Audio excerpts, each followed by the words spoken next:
del mundo onírico, etcétera, nosotros podemos comprender que tenemos varias naturalezas adentro de nosotros. Es decir, en esas dimensionalidades que mencioné. Y veremos directamente que tenemos que cambiar, que tenemos que liberarnos de eso que está dentro de nosotros, que no es humano y que es inhumano. Ahora, cuando alguien no se autoobserva, jamás se dará cuenta de eso. No importa que sea religioso, no importa que sea místico, porque está soñando. Es decir, él considerará que su temperamento no es un defecto. Y sin embargo decimos que sí, según las palabras de Juan, nosotros cometemos errores por nuestro temperamento, carácter, costumbre, como nosotros queramos justificarnos, pero esos errores tienen un trasfondo interno, que es nuestra naturaleza verdadera.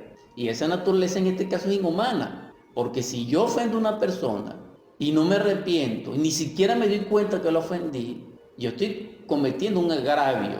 Y ese agravio, desde el punto de vista moral y social, es punible, porque existen leyes.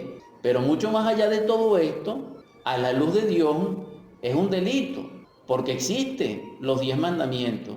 Y aparte de los 10 mandamientos, están el amarnos, que fue el desideratum cósmico que develó el Cristo Jesús para nuestra salvación.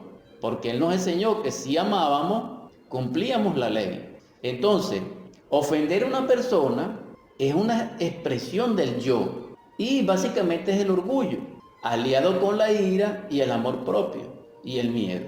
Estos 4 elementos psicológicos subjetivos son inhumanos y esa naturaleza inhumana pertenece, según las palabras de Juan, a la sombra, no a la luz.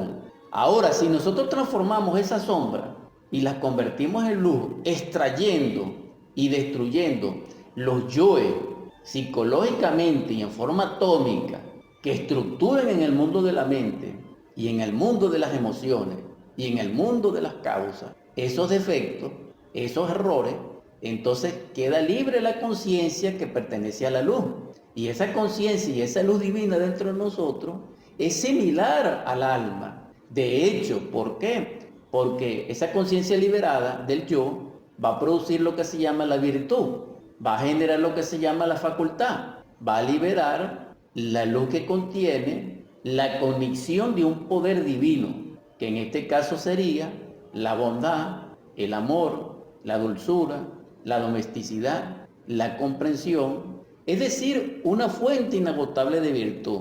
Y esos son poderes cósmicos, cuando se van concentrando y se van centrando en el ser, porque el ser tiene sus partes, y cuando cada parte del ser absorbe para sí, para su integración y perfeccionamiento y revalorización, las virtudes de la conciencia, entonces él se va edificando ese templo maravilloso que es lo que se llama el traje de bodas del alma. Entonces fíjense ustedes lo que es un pequeño ejemplo.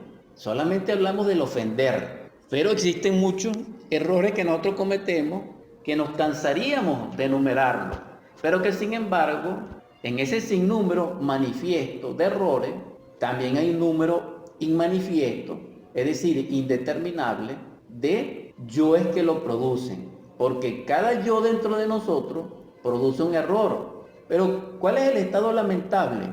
Es que nosotros ignoramos eso y lo justificamos cuando no se ignora, con la misma ciencia materialista, con los mismos estudios, justificamos esos errores, pero no somos capaces de liberarnos de él. E incluso, sin temor a equivocarme, pero también sin el ánimo de ser, dijéramos, de herir alguna susceptibilidad, también sabemos que en el mundo religioso místico, no importa cómo se llame, hay personalidades muy virtuosas, entre comillas, que están llenos de defectos en su mundo interno, que solamente lo saben es en su casa o solamente lo sabe esa misma persona en su propio sueño. Pero total, el hombre se edifica a través de las obras. Y a través de las obras es que nosotros podemos, como quiera que sea, diagnosticar la personalidad de un hombre. En este caso a través del psicoanálisis. ¿Qué es lo que quiero decir? Que somos inhumanos en la medida que el yo se expresa dentro de nosotros. Es decir, que nosotros emanamos la sombra, que dice Juan. ¿A través de qué? Del error, de la maldad, fundamentado en el temor.